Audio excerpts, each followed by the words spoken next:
Hello అండి, welcome to flavours of our kitchen.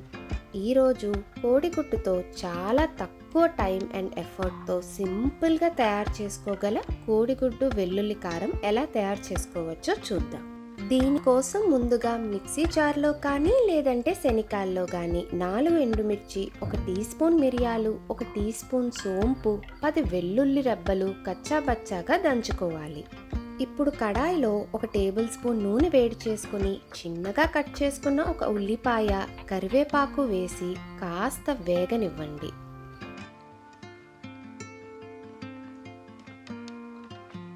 చిన్న ముక్కలుగా కట్ చేసుకున్న టొమాటో, ఉప్పు, పసుపు కూడా వేసి టొమాటోస్ని మగ్గనివ్వాలి.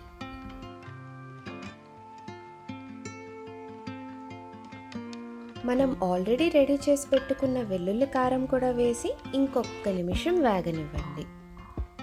ఇప్పుడు 5 గుడ్లను విరగ్గొట్టి వేసుకొని మూత పెట్టి 1 నిమిషం ఉడకనివ్వాలి. దీనిని ఇప్పుడు ఉప్పురులాగా ఫ్రై చేసుకొని కొత్తిమీరతో గార్నిష్ చేసుకుంటే మన గుడ్లు వెల్లుల్లి కారం రెడీ అయిపోయింది. రెసిపీ తప్పకుండా ట్రై చేయండి.